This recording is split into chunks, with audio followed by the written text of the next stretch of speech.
9절로 13절 말씀을 통해서 무의미한 것은 없다라고 하는 말씀으로 함께 은혜를 나누도록 하겠습니다. 그리고 찬송 645장이 제목이 뭔지 아십니까? 645장. 네? 645장 찬송을 해놓습니다. 제가 정했습니다. 쨍하고 했을 날. 있어요. 645장. 646장. 645장 있어요? 네. 646장. 45장은 있어요. 있어요? 45장까지 있어요? 46장 쨍하고 했을 날. 아멘? 별로 아멘 안 하시네. 없으니까 그게 맞아요. 찬송가가 없는 것 같아요. 아멘 하라 그러면 아멘 나옵니까? 그렇죠? 근데 여러분들 힘들고 어렵고 고난이 많아도 그 이후에는 하나님이 쨍하고 햇살날 주실 줄 믿습니다. 사실 우리의 육신의 죽음으로 인해서 우리는 괴로워하는 거 아니에요. 사실 이 땅의 모든 고통은요 죽음과 연결이 되어 있어요. 그렇게 연약한 존재이기 때문에 모든 것들이 다 두렵고 힘들고 어렵고 그렇게 생각이 되어지는 거예요. 자, 그런데 우리는 영원히 살 수 있습니다. 영원한 생명의 나라에 들어갑니다. 그날이 쨍하고 햇살이 돼요. 자, 646장이 그렇고 647장이 뭘까요? 647장 없다니까 찾아보고 자꾸 찾아봐요. 없어요. 우리 만남은 우연이 아니야. 아멘 안 하셔도 됩니다. 자, 이 세상에 우연은 없습니다.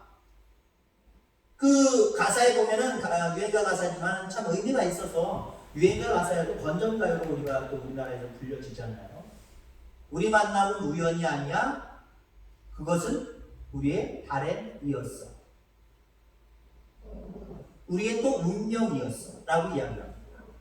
운명을 다른 말로 얘기하면 하나님의 섭리, 하나님의 뜻입니다. 그러니까 오늘 제목의 말씀을 지금 제가 설명을 드리는 거예요. 이 세상은 우연, 무의미한 것은 없습니다. 운명입니다. 하나님이 계획해 놓으신 줄 믿습니다. 이 세상은 무의미한 것이 없어요.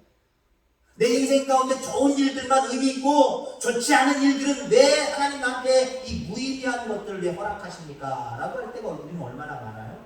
근데 여러분들 인생 가운데 무의미함은 하나도 없음을 믿습니다. 그걸 깨닫고 하나님 붙들면 내 인생에 때로는 오점이 될 수 있고 실수가 될 수도 있고 괴로움이 될 수도 있고 생각하고 싶지 않은 고난일 수도 있지만 그것이 변하여 쨍하고 햇살 날이 됩니다. 그것이 변하여 우리 가운데 놀라운 웃음의 은혜, 또 행복의 은혜, 축복의 역사가 쓰여지는 줄 기억하기를 주의 이름으로 축원합니다. 요셉이 보디발 집에서 감옥에 같이 갇혀 있다가 술 맡은 간원장, 떡 맡은 간원장, 술 맡은 간원장만 얘기하죠. 그 꿈을 해석해주고 그 꿈대로 바로 3일 후에 복직합니다. 근데 2년 동안 새까맣게 까먹었다 그랬어요. 요셉의 마음속에는 야 이게 이 사람의 꿈을 내가 알려줬고 해석해줬으니까 그 해석대로 되어줬으니까 이 사람이 나를 기억해서 나를 이 감옥에서 이제 건져낼 거야. 정말 의지했어요. 정말 그 사람을 정말 신뢰했어요. 근데 감옥에서의 2년 이건 10년과 감옥 밖에서의 10년과 그 이상 가도 바꿀 수 있는 기간입니다. 아무 소식이 없습니다. 술 맡은 간원장이 요셉을 새까맣게 잊어버리는 그런 모습들을 바라보게 됩니다. 그러니까 요셉에게 있어서 이 2년은 어쩌면 무의미한 시간이에요. 우리도 어쩌면 그런 시간들이 우리의 삶 가운데 이미 주어졌었고 앞으로도 주어질 수도 있어요. 야 이거 정말 무의미한데 아무 소망도 없이 절망 가운데서 2년 그런 시간들을 보낸다라고 하는 것 우리는 무의미하다고 생각을 해요. 하나님 앞에 때는 기도할 때 그런 의미 없는 시간은 나에게 허락하지 말아달라고 하나님 앞에 간절하게 부탁을 하죠. 여러분 그러나 그런 시간이 우리를 변화시키는 줄 기억하게 되기를 주의 이름으로 축원합니다. 여러분 왜 고난이 고난인지 아십니까? 그 끝을 알 수 없기 때문에 고난이에요. 자, 그런데 여기 아주 손쉬운 고난을 극복하고 고난 속에서도 기도할 수 있는 비결이 있습니다. 고난의 끝을 알면 않으면 고난은 고난이 아니에요. 아니 고난의 끝을 알 수 없어도 이것이 우연이 아니고 무의미한 것이 아니고 이건 정말 하나님의 운명이고 하나님의 뜻이라고 믿고 하나님 바라보면 하나님 그 끝을 하나님께 맡겨버리면 그 고난은 고난이 아니에요. 여러분 생각해보세요. 여자분들은 기억할 겁니다. 여자들이 애를 맺지요. 10개월 동안. 심한 사람들은 아주 심해요. 그저 입덧도 심해서 먹을 것도 못 먹으면서 그 아이 키우겠다고 살려내겠다고 낳겠다고 그 모든 고난과 고통을 다 참아냅니다. 그러면 특히 산모들이 그 뱃속에 있는 자기의 생명 그 아이를 그 뵌 것을 고난으로 여길까요? 고난으로 여기지 않아요. 행복하게 여겨요. 기쁨으로 여겨요. 그것 때문에 살아요. 사실 결혼하자마자 2년 있다가 남편과 사이에서 아이를 가졌는데 이제 1, 2년 사이에 남편은 길렸어도 이 아이는 소망이 새록새록한 거예요. 그죠? 얘 때문에 살아요. 얘 때문에 살아요. 고난이라고 절대 얘기하지 않아요. 왜? 10개월만 참으면 되니까. 6개월만 참으면 되니까. 2개월만 참으면 되니까. 한 달만 참으면 되니까. 점점 입덧이 심해져 오고 고통이 심해져 오고 아픔이 심해져 오고 때로는 우울증까지 겪는다고 할지라도 그 모든 것들을 이겨내요. 왜? 소망이 있으니까 그래요. 그 고난이라고 생각하는 그 아픔을 고난이라고 생각하지 않냐고 오히려 소망이라고 생각하니까요. 아프지 않은 거예요. 견뎌내는 거예요. 이겨내는 거예요. 여러분 이러한 영역들을 넓혀가면 되는 거예요. 남자들은 해산의 고통 느끼질 않잖아요. 근데 여러분 아시잖아요. 그러한 상황들을 늘려가시기를 주 이름으로 축원합니다. 아이 뵙는 것처럼 아이 뵈면 그 고난도 아니요 참어 10개월만 있으면 돼. 우리가 부모님들이 어머님들이 특별히 얘기를 하잖아요. 하나님도 여러분들에게 말씀하실 겁니다. 이 무의미한 시간 같은 고난을 왜 나한테 허락해 주십니까? 때로는 하나님은 요셉에게 그러셨을 거예요. 2년만 참아봐. 1년만 참아봐. 때로는 10년만 참아보라는 것도 있을 수 있겠지만 우리는 원하지 않지만 또 그런 것도 있을 수 있고 한 달만 좀 참아봐. 몇 시간만 참아봐. 몇 주간만 참아봐. 하나님 우리에게 말씀하실 줄 믿습니다. 그럴 때 우리는 그 끝을 알 수는 없지만 산모는 그 끝을 알죠. 근데 때로는 우리의 고난 앞에서 끝을 알 수 없는 것들이 있어요. 결과를 알 수 없는 것들이 있어요. 그러나 하나님께 맡기시기를 바랍니다. 이 고난이 무의미하지 않아요. 반드시 하나님이 의미를 두고 우리 가운데 고난을 주십니다. 반드시 좋은 것을 우리에게 허락하시려고 그 고난을 허락해 주신 거예요. 그 끝을 하나님 앞에 적어도 맡겨보시기 바랍니다.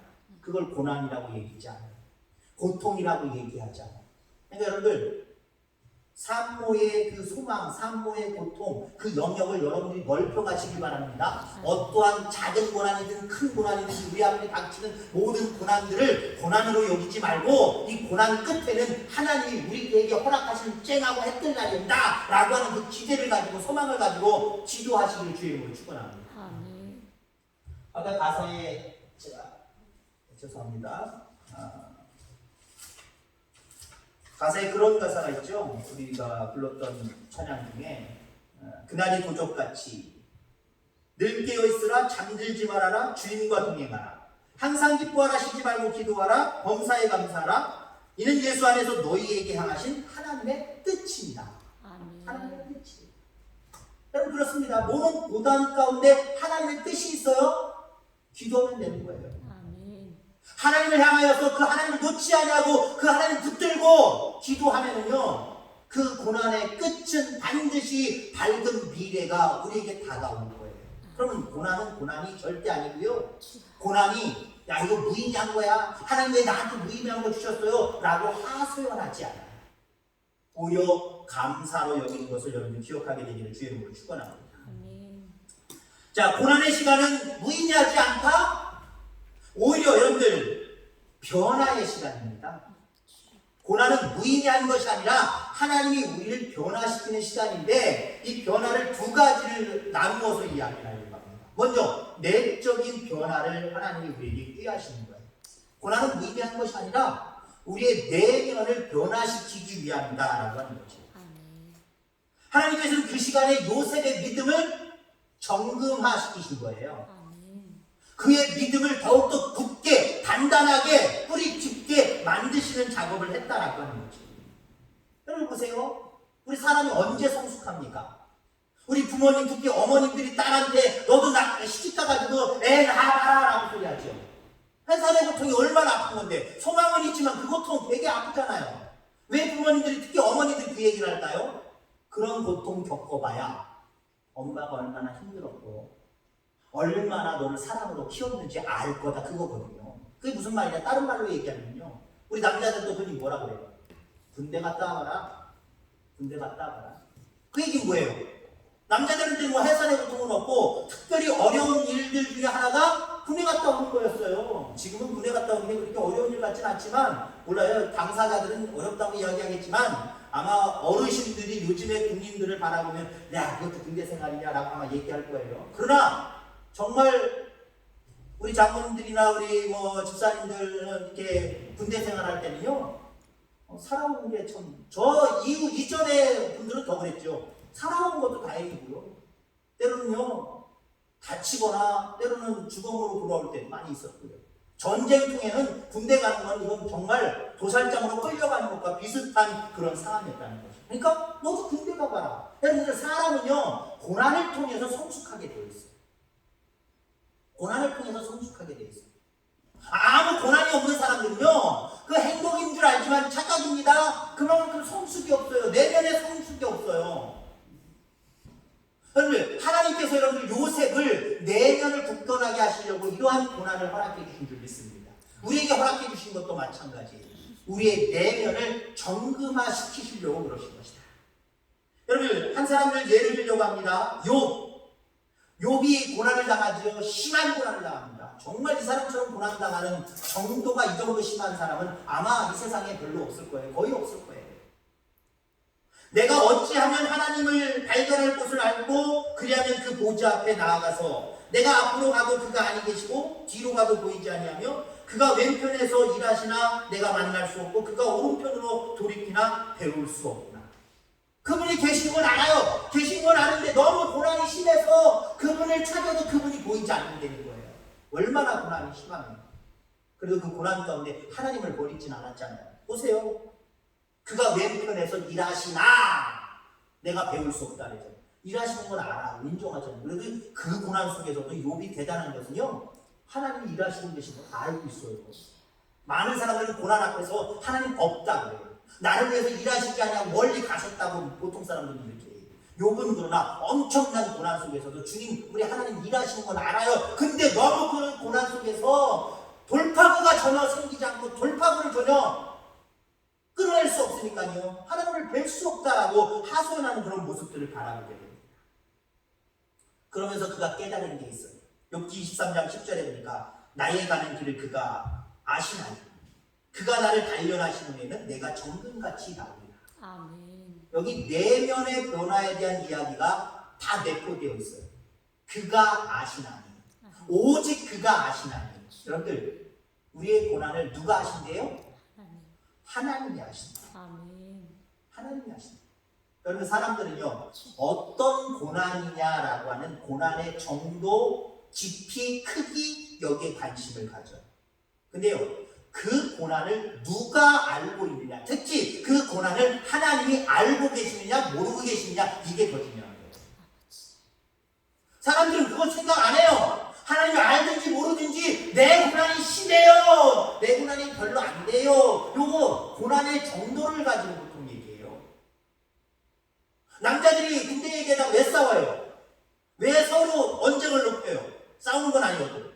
자기가 더 고생했대요. 자기가 그건 아무것도 아니라는 거. 나 군대 생활, 내가 했던 부대는 이런 부대였다는 거야. 아, 그게 뭐냐, 나는 이거야. 서로 언쟁을 높여요. 왜? 자기가 더 고생했다고 언쟁을 높여요? 덜 고생했다가 아니라 더 고생했다고 언쟁을 높여요. 저는 군대 얘기할 때 덜 고생한 쪽도 자랑을 안 했습니다. 그 상사관학교 사병생활 했거든요. 보직도 너무 좋아가지고요, 나중에 상병되고 뭐 했을 때는요, 저희 사병들 휴가증, 외출증 제가 다 써줬어요. 옆에 뭐 중대장도 있었습니다만은 뭐 또 선임 상사분도 있었습니다만, 오상병, 오병장 알아서 해. 그러면 막 부대원들도 다 휴가 좀 보내줘, 나 외출 좀 외출 좀 끊어줘. 그러면 제가 선임 상사님한테 말하거나 이렇게 얘기를 하면요, 다 들어주셨어요. 저 사람이 면회 와도요, 다른 사람들은 면회 어디 충성회관이라든가 그런 충성관이라든가 그런 그런 곳에서 하거든요. 식당이 거기도 잘 돼 있고 돼 있어요. 그 관내에도요. 옛날에. 근데 저 사람은 외출 좀 끊어가지고요, 영천 시내 가서 놀다가 저녁에 들어가고 막 그랬어요. 제 마음대로 했어요. 군대 생활 저는 편하게 한 것만 자랑했어요. 한 달에 한 번 외출해 갖고 나갔어요. 2박 3일 나갔어요. 서울까지 올라갔다 왔어요. 저는 그거 자랑해요. 고생한 얘기 안 해요. 근데 보통 군대 생활하는 사람은 고생한 얘기하죠. 고난의 깊이, 고난의 정도가 아니라 그 고난을 하나님이 아시느냐 모르시느냐 이게 더 중요한 거예요. 그러면 하나님 중심까지 보신다는 분이 그거 모르실 리가 있어요? 여기서 하나님이 아신다라고 하는 것은요, 우리가 그 모든 것들이 무의미하지 않냐고 하나님이 이 모든 것들을 붙들어 주시며 마지막 결론은 하나님께서 이 모든 문제를 해결하시며 나를 이 수렁에서 이 고난에서 건지시며 복 주실 줄 믿습니다라고 하는 믿음을 가지고 깨어 기도할 때 하나님을 아시는 거고요.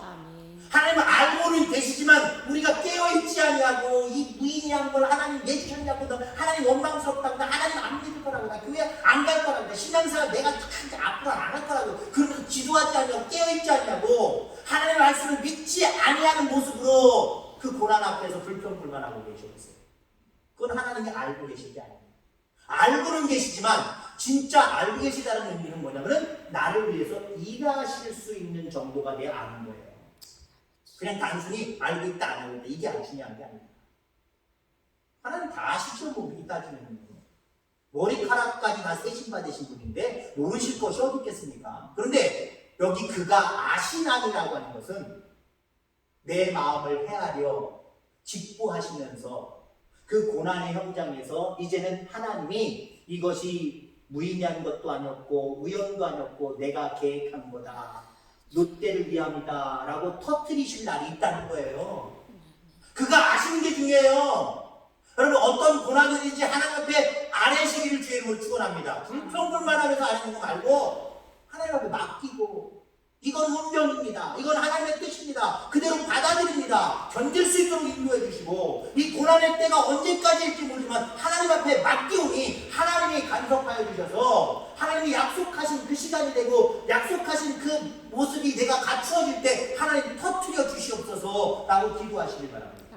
그러면 하나님 터뜨려 주세요. 하나님 원하는 시간에 때로는 우리가 그렇게 간절한 믿음으로 겸손하게 모든 일들이 무의미하지 않냐고 하나님의 뜻이라고 맡길 때 하나님 기간을 단축해서라도 하나님은 터뜨려 주십니다. 역사해 주십니다. 그가 아시나니. 자, 그 다음에 또 뭐라고 얘기해요? 단련하신 후에는, 단련하신다는 거예요. 말 그대로 하나님 단련하신다는 거예요. 정말 든든한 새가 되기 위해서는요, 불 속에 여러 번 들어갔다 나와야 되고, 치찬 물에 여러 번 들어갔다 나가고, 정말 얼음과 그 뜨거운 물 사이에서 왔다 갔다 해야 정말 대단한 금이 되는 거예요. 대단한 그 철이 되는 거고요. 금 같은 경우는 불순물들이 더 빠져나가서 순수한 그런 금이 되는 거예요. 하나님 나를 단련하신다, 나를 훈련하신다. 그러면은요, 그거 어렵지 않아요. 훈련이라는 게 뭡니까? 사실 훈련이 끝날 때가 있는 거예요. 훈련은 끝날 때가 있는 거예요. 이거 뭐 유격훈련 받아봤어요? 입에 그냥 거품 날 정도예요. 근데 그 훈련시키는 교관도 빨간 모자 쓰고 뭐라 그러지요? 우리를 죽도록까지 훈련시키진 않아요. 나름대로 뭔가 이상하다 그러면 좀 쉬라고까지 하고요. 인자해요. 그래도 빨간 모자 쓴 분들도 인자할 때 되게 인자해요. 왜요? 그들도 죽는 거 원하지 않기 때문에, 다치는 거 원하지 않기 때문에. 우리 하나님은요, 우리를 다치게 하려고, 우리를 죽이시려고 훈련시키지 않습니다. 우리를 정금같이 훈련시키기 위해서 여러분 말도 훈련시키는 줄 믿습니다. 그리고 결국 내가 순금같이 나온다, 욥은 고백하고 있습니다. 여러분, 요셉의 경우도 마찬가지입니다. 술 맡은 관원장이 요셉을 잊은 2년 동안 감옥에서 겪은 과정, 그 모든 것들 무의미한 것이 아니에요. 하나님이 그 내면을 훈련시키신 거예요. 단련하신 거예요. 그리고 정금같이 나오게 하신 거예요. 그 다음에 여러분들 요셉이 나와서 어떻게 합니까? 총리가 되잖아요. 총리가 된 다음부터 여러분들 보세요. 앞서 우리가 기도한 대로 사울처럼 교만하지 않았어요. 끝까지 모든 것들을 하나님보다 앞서지 아니하고 아멘. 하나님 바라보면서 하나님의 섭리, 하나님의 뜻, 하나님의 운명의 모든 것들을 맡겨놓고 하나님 앞에 묻고 하나님 앞에서 살아가는 요셉의 삶을 바라보고, 여러분 이렇게 훈련 받으셔서 하나님 앞에 귀하게 쓰임 받을 수 있는 저와 여러분들 되기를 주의 이름으로 축원합니다. 아멘. 자, 그다음에 고난은 무의미한 것이 아니라 변화의 훈련이라고 했는데, 변화의 역사라고 했는데, 어떤 변화? 앞서서는 내적인 변화를 얘기했습니다. 외적인 변화입니다. 외적인 변화. 요셉은 2년 동안 그 마음의 훈련을 받기 시작을 합니다. 처음에는 나갔을 때 약 일주일 동안은 좀 있으면 나간다, 조금 있으면 나간다 아마 이랬을 것 같고요. 왜 안 연락이 없지? 왜 연락이 없지? 또 그래도 한 달은 더 기다려봐야지. 제 생각으로 지금 사행적 성경을 해석하는 거예요.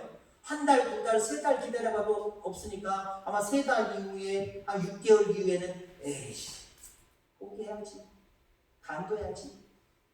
그러면서 여러분들 그 요셉이 어떻게 했을까요? 다시 하나님 붙들었을 거예요. 아멘. 왜요? 그 4명이 훈련받았잖아요. 이제. 훈련받았으니까 하나님 의지하는 거죠.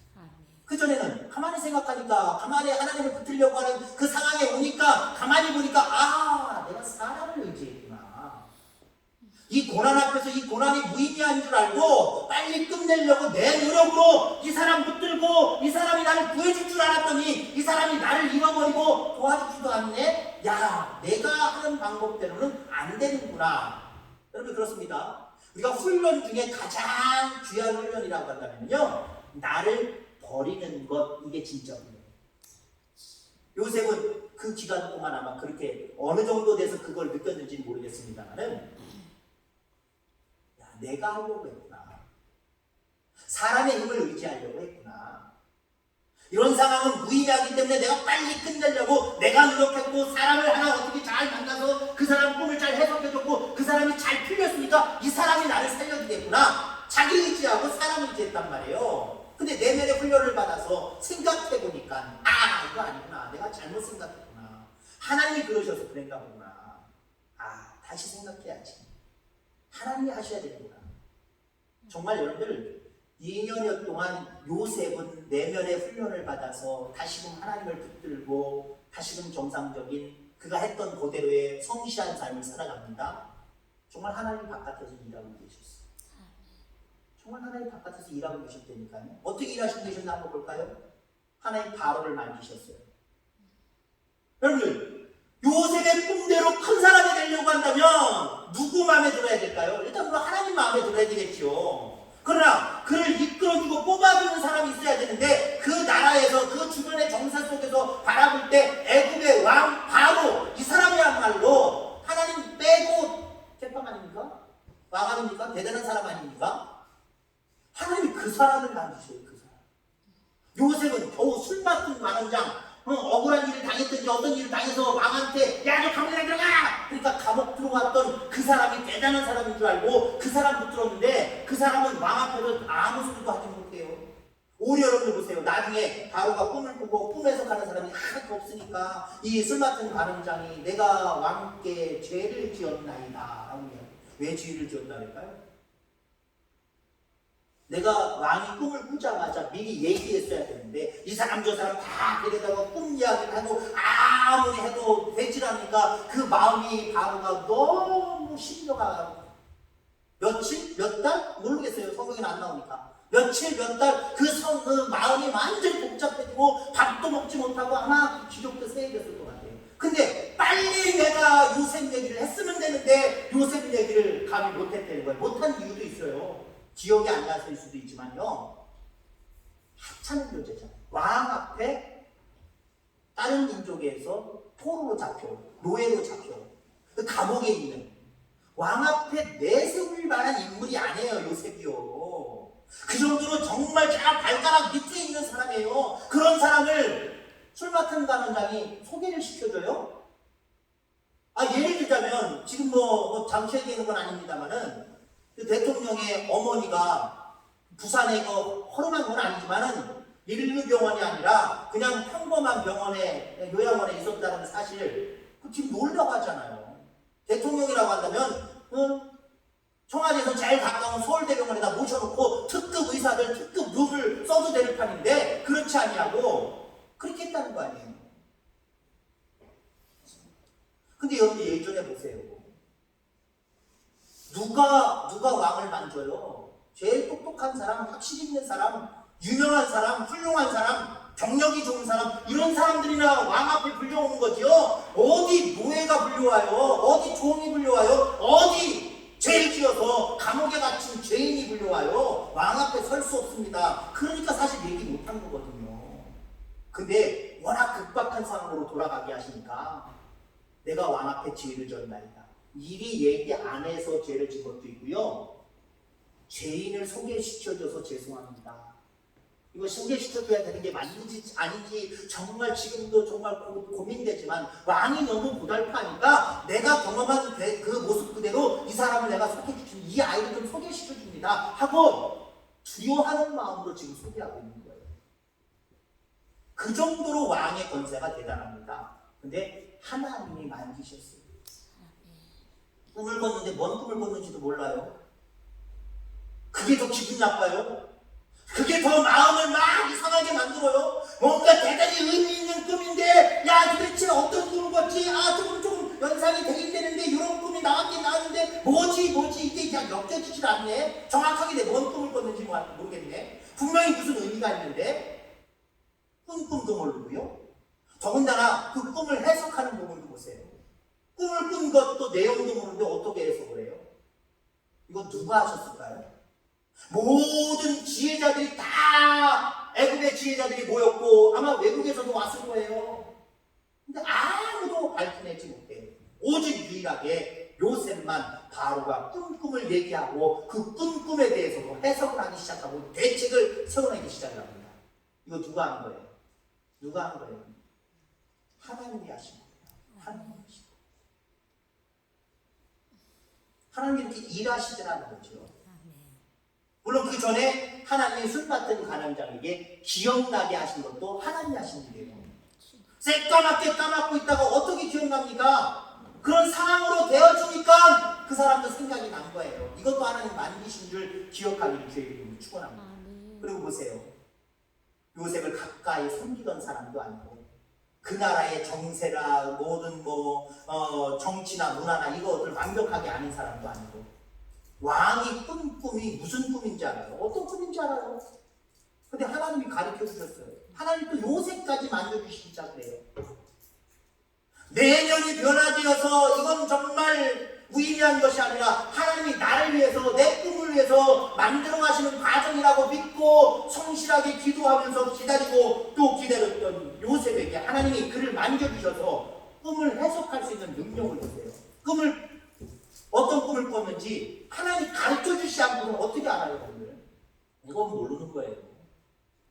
대략 우리가 내가 어떤 꿈, 요런 게 나왔어, 이렇게 하면 그걸 짜맞춰가지고 꿈 얘기를 할 수 있지만 바람은요, 아무것도 기억이 안 나요. 근데 내 꿈을 네가 알아내려는 거예요. 알아낼 뿐만 아니라 이게 정말 어떤 의미가 있는지 내가 정말 너무 궁금해 죽겠으니까 어떤 의미가 있는지 의미까지 이야기하고 그 대책까지 세우려는 거예요.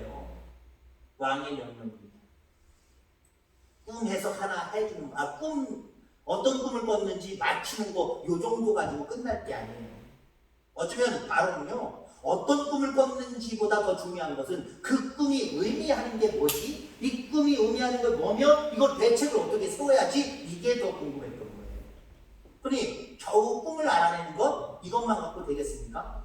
근데 하나님이 요셉을 만지시고 요셉을 사용하시는데 바로의 꿈을 알게 하시고 그 꿈이 해석은 이러합니다 라고 하는 해석까지 내고 이러한 해석대로 이제 7년 흉년 이걸 얘기하는 건데 이걸 대책을 세우기 위해서는 7년 흉년의 기간 동안 곡식들을 잘 모아놔야 됩니다. 모으는 게 이게 쉬워요? 기술이 필요한 거예요. 기술이요. 요즘 날에는 좋은 도구들이 참 많습니다만은 옛날에 도구 없으면 아무리 많은 수확을 거둬도요 그거 남은 것들 잘 보관하지 못하는 말짱 요거 못 됩니다. 다 썩어 나가고요 다 그냥 와서 다 갉아먹어 가고요 정말 보관 잘해야 돼요. 호박이나 고구마들 밤 겨우 내내 보관한다고 하시다가 막 신문도 덮어놓고 어떻게 하는데 여러분 호박 썩었을 때 얼마나 아까워요. 안타까워요. 고구마 썩어나갈 때 얼마나 안타까워요. 보관하는 기술이 필요한 거예요. 근데 그 기술을 또 지혜를 주셔서 그 모든 기술력도 요셉의 머릿속에서 나왔어요. 이거 누가 만드신 거예요? 하나님이 만드신 거예요. 결국 여러분들 요셉은 총리가 될 뿐만 아니라 왕이 3번 바뀌는 상황 속에서도 그 자리는 변함이 없었습니다. 하나님이 하시는 일들은 이렇게 완벽해요. 하나님의 뜻은 그대로 이루어집니다. 다만 우리가 그 뜻이 이루어지기 전에 우리가 흔히 그런 얘기하죠. 우리가 스스로 초치면 안 돼요. 이건 무의미한 거야. 하나님 나를 위해서 하시는 게 없어. 나 하나님 싫어. 하나님 안 믿을래. 나 기도 안 해. 예배 안 드려. 그래 보세요. 우리만 손해요. 우리 가운데 있는 우리 속에 내가 생각하고 싶지 않는 많은 고난과 고통. 야, 이건 무의미한 것이 아니다. 이건 우연이 아니다. 하나님의 뜻이 분명히 여기에 포함되어 있다. 그 하나님의 뜻을 물으면서 하나님 앞에 맡기고 기도해야지. 그리고 내가 내 끝을 알 수 없지만 이 일의 끝을 알 수 없지만 내게 주어진 모든 일들 가운데 현실의 일들 가운데 성실하게 내가 하나님 앞에 일해야지. 그 자세로 일하면요 하나님 바깥에서 일하시기 시작하고요 내 속에서도 일하시기 시작하고 그렇게 일하시기 시작을 합니다. 그래서 우리 가운데 은혜가 풍성하게 하실 줄 믿습니다. 아멘. 여러분 그렇습니다. 여러분들 주위에 일어나고 있는 많은 일들 무의미한 것 하나도 없습니다. 하나님이 다 의미 있게 하실 줄 믿습니다. 하나님이 여러분들에게 풍성하게 하시려고 복 주시려고 은혜 주시려고 계획하신 하나님의 뜻임을 기억하시길 바랍니다. 그 뜻 우리가 알 수 없더라도 맡겨버리시길 바랍니다. 나중에는 알게 되겠지만 맡겨버리시길. 내가 그 뜻을 알아야 좀 하나님께 맡기겠습니다. 그거 아니에요. 우리는 끝까지 하나님의 뜻을 알지 못하고 마지막에 딱 하나님이 결정 지으시고 우리에게 허락하실 때 이래서 그랬구나. 아마 요셉이 여러분 보세요. 형들이 곡식을 사러 왔잖아요. 가뭄의 때 곡식을 사러 왔을 때 형들 보고 놀랬잖아요. 놀래면서 나쁜 사람이 같으면 이것들 봐라. 나를 그때 팔아먹었지? 너희들도 한번 당해봐라. 이렇게 생각했을 텐데 요셉이 형들에게도 말했지만 형들을 보자마자 하나님 앞에 영광을 올려드렸을 것 같아요. 제 생각에는. 우와, 여기서 형들을 보내. 곡식 사러 온 형들을 보내. 야, 이때를 위해서 하나님께서 형들에게 나를 미워하는 감정을 넣으셔서 팔아버리게 하십니다. 애굽에서 힘든 과정이 있었지만 하나님이 의미 있게 정말 나를 남겨주셔서 여기까지 오게 하시고 결국 이렇게 형들을 만나게 하시는구나. 그럼 형들한테는 뭐라고 그러잖아요. 걱정하지 말라고. 나를 만나서 지금 무서워하고 두려워하지 말라는 거예요. 이때를 위해서 하나님이 미리 그렇게 하신 거다. 그러니까 하나님의 뜻에 형들은 순종한 거라는 거예요. 죄의식 느끼지 말라는 거예요. 반가워하라는 거예요. 나랑 얼싸안자는 거예요. 얼마나 사람이 돼요? 대단한 사람 아닙니까? 하나님의 뜻을 인정하는 사람은 이렇게 돼요. 근데 하나님의 뜻을 인정하지 않는 사람은요 편협하게 돼요. 스스로에게도 편협하고요 다른 사람에게도 편협하게 돼요. 여러분 늘 하나님의 뜻이 있음을, 모든 일에 하나님의 뜻이 있음을 인정하고 하나님 앞에 뛰어 기도할 수 있는 저와 여러분들 되셔서 그 마지막 결론이 하나님이 이때를 위해서 나의 그 고난의 상황들을 허락하셨고 의미 있게 여기까지 인도해 주셨구나. 하나님 모든 영광을 하나님께 돌립니다. 이러면 우리가 얼마나 멋진 사람일까요? 이렇게 멋진 하나님의 백성들 다 되어지길 주의 이름으로 축원합니다. 하나님 아버지 감사합니다.